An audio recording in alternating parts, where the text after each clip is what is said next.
Thank you for joining our EU AI Act webinar here today. Probably tell by my accent, I'm over in London. I would assume most of you are over in North America, so welcome. I'm joined today with my colleague, Graham Macmillan.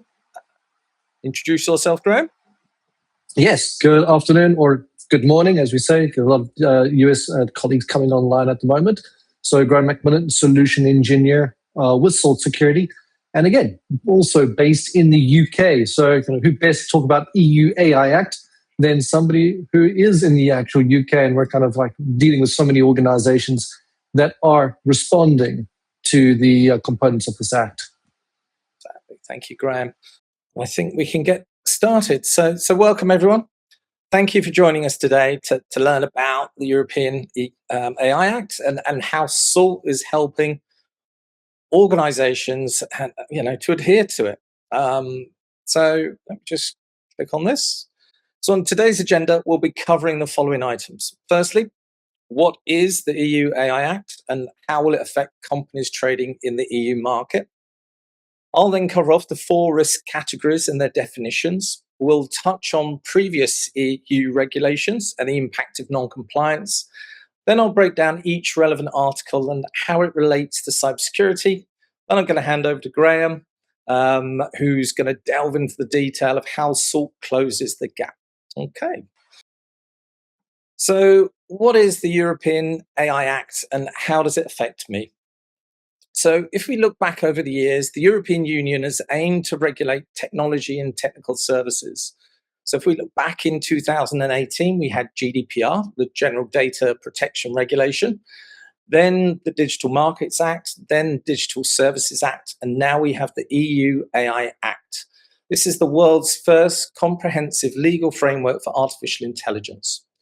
So the EU AI Act aims to ensure that the human-centric and ethical development of artificial intelligence in Europe by laying down some ground rules. So you may be unaware, but the AI Act was officially implemented on the 1st of August 2024. So EU member states had until the 2nd of August 2025 to appoint national authorities responsible for enforcing AI regulations and overseeing market surveillance. Come August the 2nd, 2026, so next week, the majority of the AI Act articles will go live. The European Artificial Intelligence Board will play a critical role in ensuring that the Act is applied consistently across all member states. They'll also be assisted by a scientific panel of experts who will provide technical advice and issue alerts about potential risks. So much like GDPR, companies have a 72-hour window to report serious incidents and 24 hours for life-threatening incidents. They can also be hit with fines up to 35 million euros. So obviously, it's quite important that companies adhere to this. So who does this apply to? Now, the Act itself actually defines several roles when it comes to AI systems. So the first one is an AI provider. This is a company that develops AI systems or hires someone else to develop AI systems and then places them on the market under their own brand. Next, there's AI developers. These are the companies that use AI systems in their operations. So this role covers the majority of companies that we see today.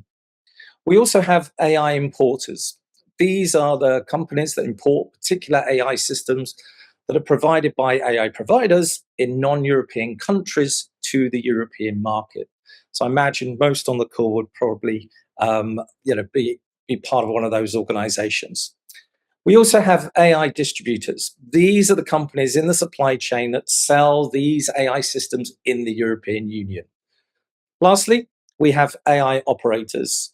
All the previous roles sit under this high-level role, and companies using any element of AI also fall under this role. So this isn't just our first rodeo when it comes to EU regulation. I kind of mentioned it earlier, but back in 2018, GDPR really set the standard in ensuring organizations did better in handling EU citizens' data. The intent was, and still is, to handle people's personal data with care, minimize sensitive data collection, hold it for less time, and ensure the transit of this data is secure and private by design.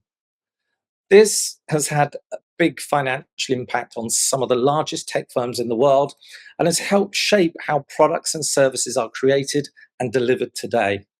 The EU AI Act sets out to do exactly the same in the brave new world of artificial intelligence. Let's go through now how AI risk is classified within the European Union AI Act. Essentially, the Act classifies AI into four levels of risk, with each level requiring different degree of regulation. So first, there's level one, minimal risk. This category includes the majority of AI programs, such as AI-enabled video games and spam filters. These are known safe systems, so they don't really need any mandatory regulation. Next, we have level two, limited risk. Things get a little bit more interesting in this classification. So AI systems in this category include deepfakes and chatbots. The main rule here is to be transparent. Users need to know who they're chatting with. And an example of that, I guess, would be Claude, Gemini, and ChatGPT that we use on a daily basis today. So then there's level three, which is high risk. This covers AI in critical areas where decisions and actions can have profound impact on people's lives. For example, transportation, where autonomous vehicles like Tesla and services like Waymo and Wave have self-driving cars making split-second decisions to keep you safe on the road. Another example is healthcare, where AI can assist in surgeries. Another is education, where AI can be used to grade exams and assess student performance. In this example, fairness is crucial, so these systems must avoid bias. AI systems in this category must undergo thorough risk assessment using top quality data, maintain detailed logs, and always have a human ready to step in when it's needed. Lastly, there's level four, unacceptable risk. This is a no-go zone where AI plays judge and jury with your life. An example is social scoring systems. So if we take China's social credit system, where citizens' behavior can earn or lose you points, affecting everything from your travel plans to your kids' school options, these kind of systems are flat out banned in the European Union. Okay, so now let's look at the articles in the EU AI Act that cybersecurity touches on. So the EU AI Act is structured in 13 chapters and it has 113 articles. And there are 13 annexes in the Act. You can see on the screen we've highlighted 8 articles in which salt security can help organizations comply with the EU AI Act. So let's go through each one. First of all, Article 9, high-risk AI systems must have a documented risk management system that runs continuously throughout development and operation, not just a one-time assessment at deployment. So SALT's agentic security platform provides continuous discovery and automatically builds and maintains a live risk inventory of every AI agent, MCP server, and API connection. Plus, any new connections and configuration drifts are flagged as emerging risks in real time. We look at Article 10 requires high-risk AI systems to implement data governance practices that protect against unauthorized access and ensure data integrity throughout the system's life cycle. So SALT's API data flow visibility delivers deep observability into data traversing the action layer at inference time. Anomalous data access patterns and malformed API responses that could introduce compromised inputs are detected automatically and sent to security teams for investigation. So on to Article 11. Providers must produce and maintain technical documentation describing all components, interfaces, and capabilities of the AI system before it is placed on the market.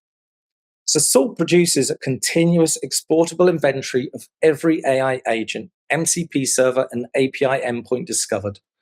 This can be directly inputted into a company's technical documentation. Okay, hope you're all keeping up out there. So on to Article 12. This mandates automatic logging of all events relevant to identifying risks and ensuring traceability. Logs must be tamper evident and retained for at least 6 months or 12 months for biometric and law enforcement systems. So SALT's immutable audit trail captures a complete tamper evident log of every AI to API interaction, request payloads, response data, timing, authentication, context, and anomaly flags.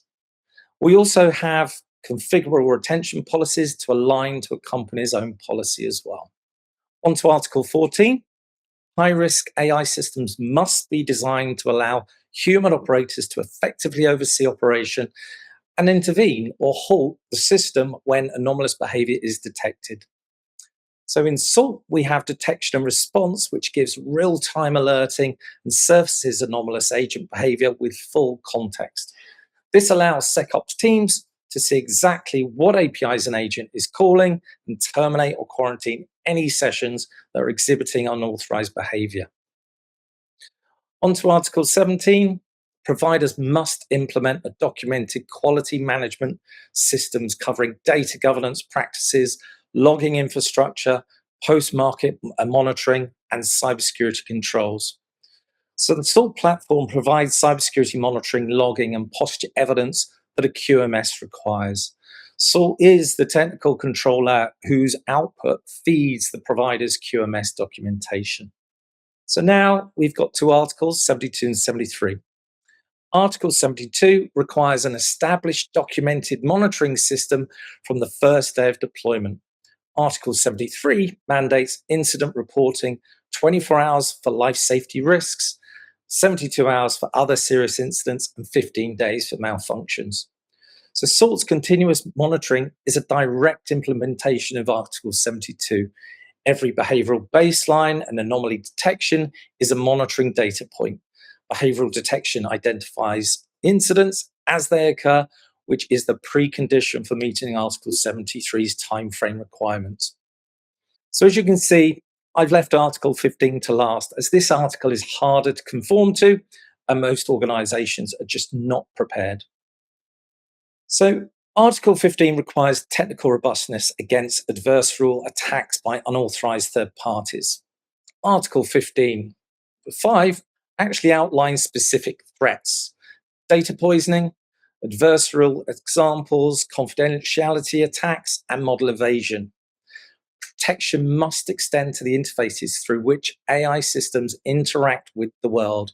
In practice, APIs and MCP servers.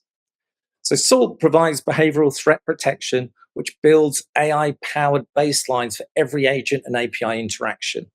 East-west traffic analysis monitors lateral API traffic between agents and MCP servers, identifying prompt injection patterns, unauthorized data access. Okay, so that's probably a lot to take in, but now I'll hand over to my colleague Graham, who will show you how the SALT agentic platform is helping organizations to adhere to the Act.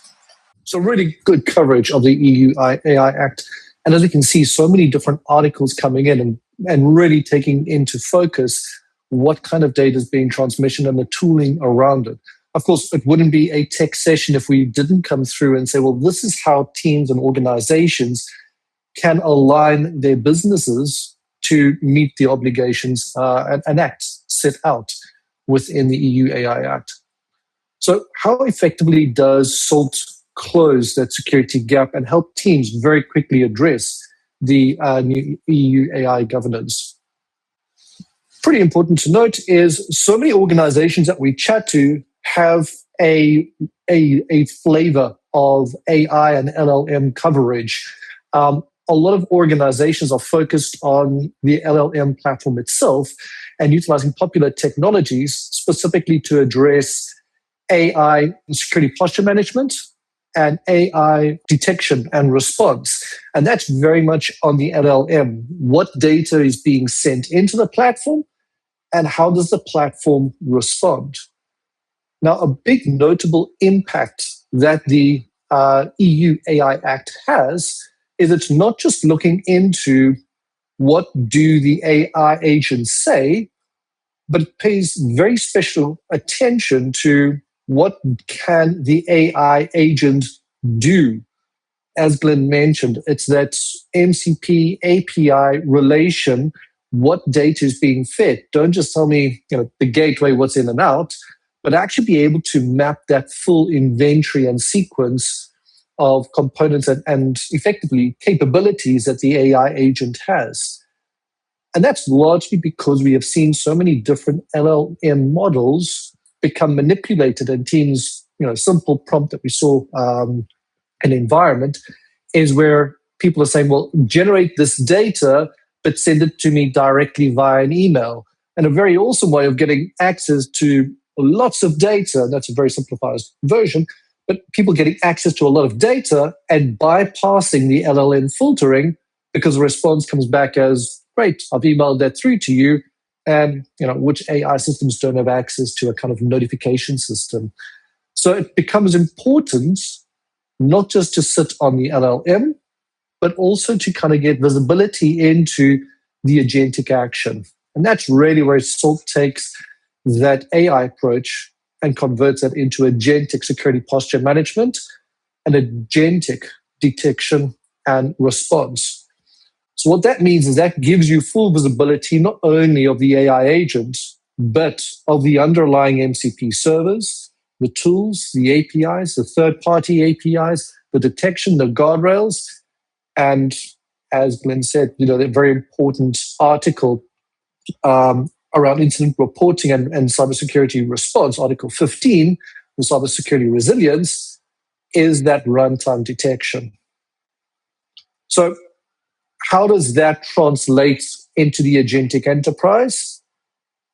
I always like to break things into simple to handle kind of bite-sized chunks. So let's split it into 3 specific columns.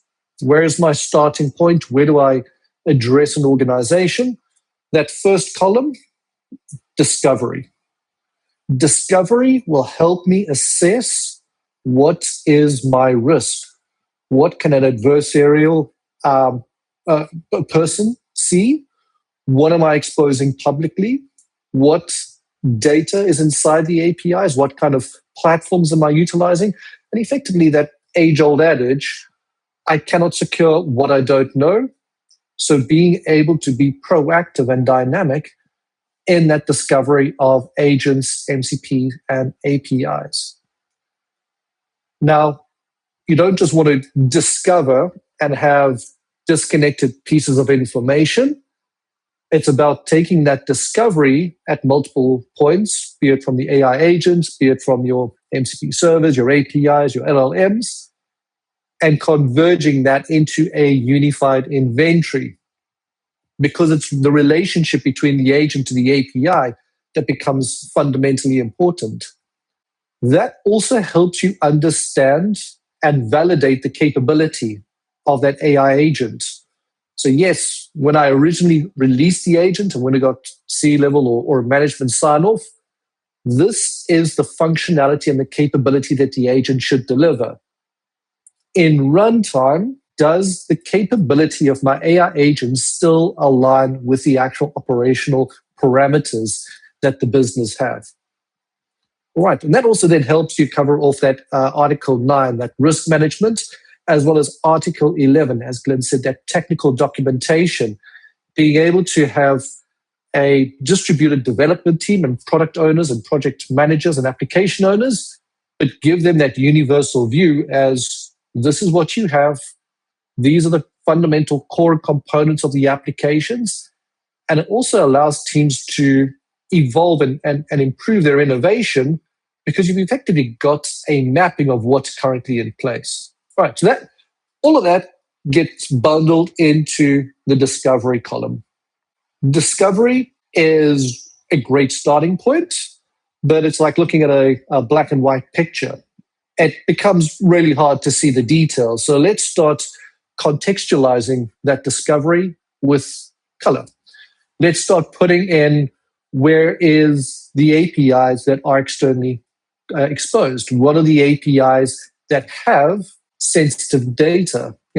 It's great to have an AI component, but if it's handling marketing data, obviously the risk around me exposing sensitive data in a marketing communications is dramatically reduced than if I'm utilizing AI on a chatbot and that chatbot has access to very privileged, personally identifiable information. And again, tying back into what's that GDPR component that is also coming in and stepping into how data is being shared. So governance and posture, I need to know what data exists.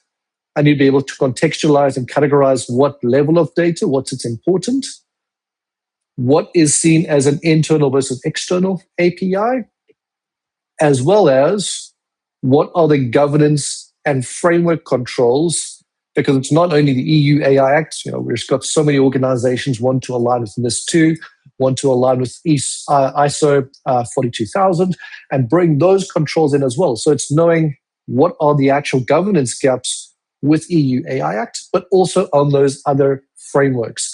And even if your organization has very specific mandates or controls, bring that into the governance and have that echoed through the actual platform.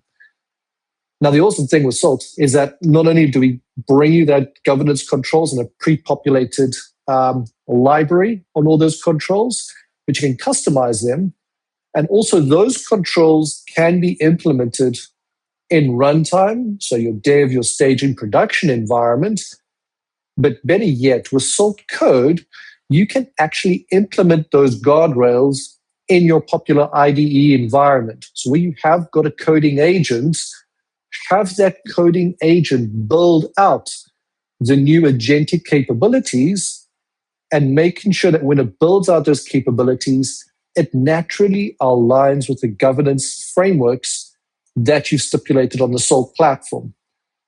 So again, you're having less fatigue of let me test and validate everything before it goes into production, because it's built from the ground up with those articles and controls and frameworks in the actual coding.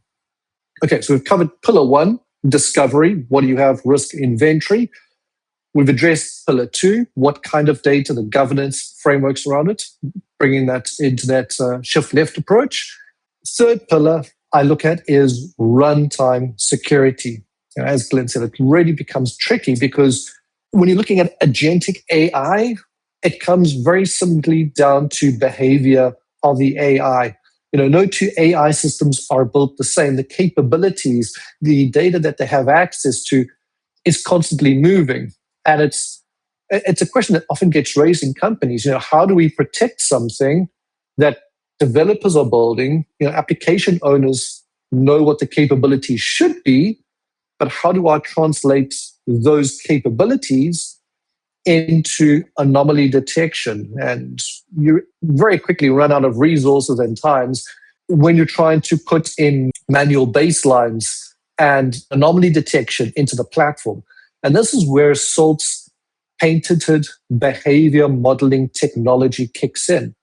It doesn't just look into what are the interactions on the agentic AI, but actually how does that agentic AI interacting with different MCP servers and the resultant APIs on the back end. What kind of telemetry are we seeing? What are the normal dynamic benchmarks and thresholds that we've seen for those kind of calls? Where is this particular agent action exceeding past that mandate?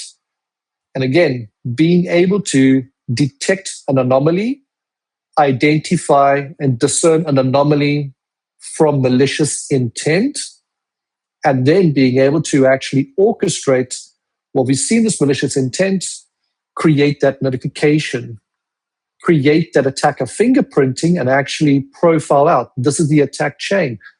Somebody initially interacted with a chatbot, was able to get visibility of the back-end MCP server, and then tried to bypass the chatbot to interact with that MCP server directly, manipulating the authorization tokens, and then try to leverage the capabilities of that MCP server on the back end to access specific data. And again, those are the kind of attack chains and patterns and sequences that we are seeing.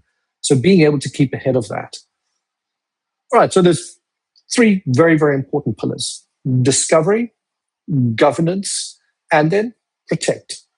So what do these three pillars cover? Well, quite importantly, they give you full visibility of your AI agents, the LLMs that interact with those AI agents. It gives you visibility into the external, internal, and third-party MCP servers, because no organization is an island. You're bringing out new capabilities, new innovations. You're going to be exposing those innovations and capabilities to third-party resources, to partners, to facilitate seamless communications, brings in great innovation, but you also want to know what other MCP servers are you interacting with. It also helps you map out what are the different connected tools that the organization utilizes and where are MCP or agentic AI deviating from your known or approved architecture. And then, of course, tying that all back into the internal, external, and third-party APIs that get triggered. So it sounds fantastic. But one of the big questions that I always get asked at this stage is, okay, how? Great, you've got the three pillars. They cover the kind of criteria. They bring in governance. They bring in the security and best practices. But how do I get this in? Nobody wants to have a table full of developers on a daily basis and say, well, what did you do today and how can I tie it in? Nobody wants to start re-architecting and sending data through a specific gateway just to get that visibility. Nobody wants to start adopting additional packages or libraries into their code and complicating their components. So how does SALT effectively provide the solution without the resource SAP? So firstly, when you're looking into your agentic AI framework, there's the external, there's where and how are the agents and your agentic AI and MCP servers configured. There's the source code, the repositories that are affiliated with your organization, and there's the live traffic. So what SALT does is SALT actually taps into each one of those resources and generates that unified inventory and effectively learns your APIs from that. So SALT Surface addresses your external footprint. What have you got exposed in terms of external repositories? What have you got in terms of top-level domains, subdomains? What are the open libraries and JavaScript that are affiliated with your organization?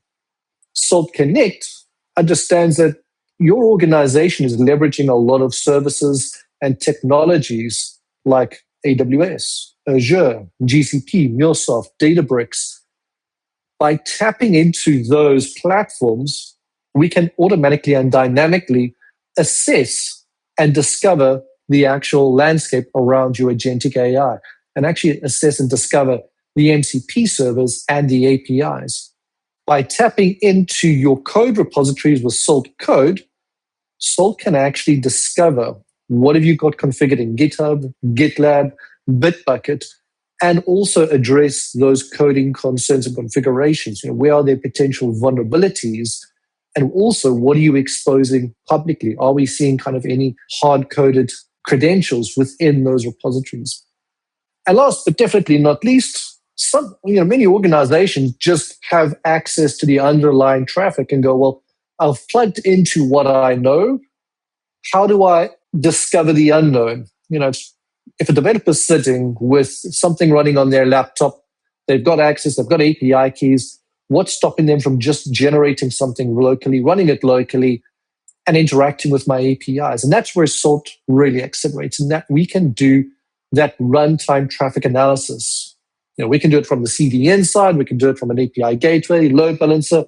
We can even sit with inside the Kubernetes cluster or on the kernel level of the endpoint and give you that full-scale traffic visibility. So, of course, being able to get those different points of visibility, generate that unified inventory very quickly allows you to see what is the unknown and the unknown, what aligns with your expectations, and what's been signed off from a technical perspective, but also where are those shadow rogue endpoints, and very quickly allows you to quantify risk. So I don't just want to be talking around things. I always like to, I'm the technical kind of person on the call. So this is how we translate those three components into a user interface.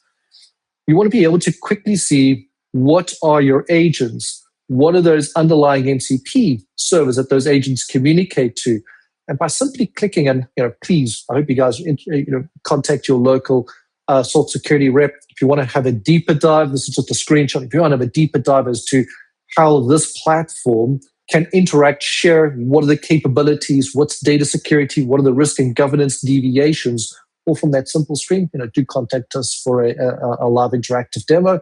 I'm going to keep this short and just say this is the way that we are mapping out agents, MCP technologies through to their underlying API components. And you can see by adding in coloration, it's where are my risks? Where is sensitive data? What level of sensitive data? What are my fundamental agents to API relationship? And again, as per that EU AI Act, knowing what agentic AI is communicating to the MCP and the API, what is the data flow, being able to inventory that and run perform that runtime monitoring of it. So appreciate a lot of information to go through. Again, these are just some of the neat slides that helped to convey the communication that we had. If you want to explore more into the EU AI Compliance Act, feel free to jump onto the Salt Security website, look into the content that we've got shared, be able to look into what are the different acts that Glenn went through, what is the impact it could have to your organization, and start having those internal conversations, especially if you are working with business organizations. We do see that at the moment, it's probably going to be EU businesses that are going to be enforcing it, but it's also something that they're going to be pushing onto their suppliers going, how are you helping to meet EU AI Compliance Act and how are you protecting that data? So good to start having those conversations so that you can start preparing the responses accordingly. Thank you, Graham. I guess we've got a couple of minutes left. So if you've got any questions, Q&A, feel free to put them into the platform now. So myself and Graham will hopefully answer them for you. So it looks like we got a question. If I can only do one thing before August 2026, what should it be? Certainly, first thing, contact Salt for a demo, and we'll follow up with you all, no doubt. And you can also organize a demonstration of the platform on our website. So it's very easy to do that. Probably the best thing to do is to, like I say, it's understand what the EU AI Act is and what impact it has on your organization. Try and understand what role your organization is within that act. And from that should give you an idea as to what the regulation is for you and what you need to do. But like all of these regulations, the main thing here is privacy. Hold the data the least amount possible, time possible. Be as secure as you can, and obviously monitor everything. That's typically cybersecurity throughout. I don't know if you want to add to that, Graham. I definitely say, when you say before August 2026, that's what we're 3 days away. So it really has crept up on many organizations. If you haven't already, have the conversations with the C-level execs, board members, managers, because this is not a security issue. This is a business issue. The EU AI Act impacts how is your business going to partner and communicate with other businesses. So have that discussion, get their buy-in in terms of, hey, we need to address this, we need to align, it's going to be asked of us. So what are the businesses and what are the partnerships that would be asking us this kind of question?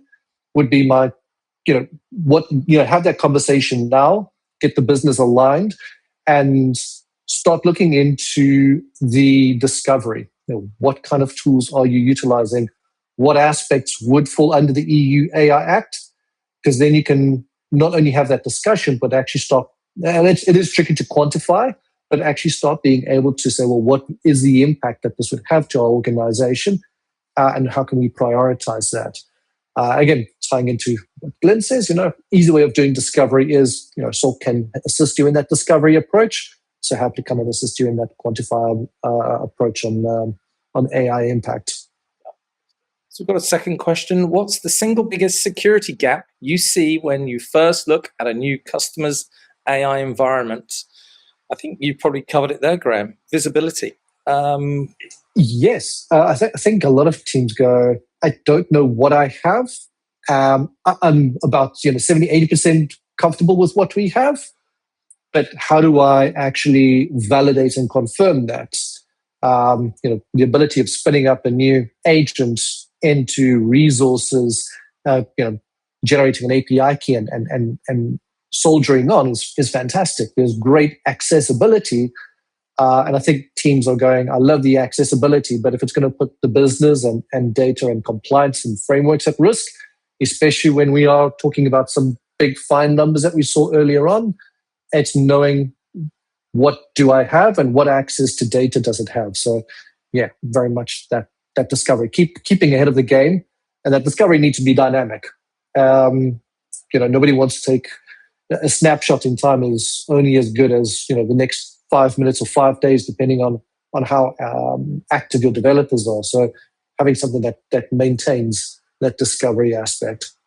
Which is a lovely segue onto the next question, which is how does Salt handle AI systems that are constantly changing? So continuous monitoring effectively, and that's what Salt's doing. It's not a snapshot.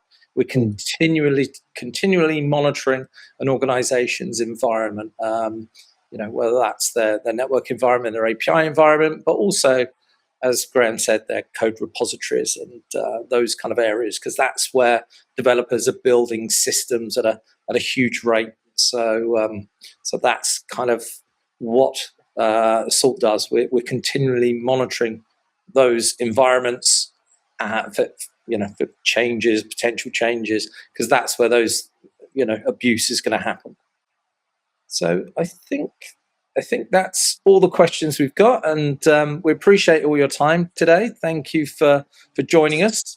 No doubt we'll follow up with anyone on the call, and like I say, feel free to come to our website. You can book a demo, you can speak to a Salt representative and find out a little bit more how we can help you. Okay, thanks all, and have a good rest of the day. Thank you, everyone.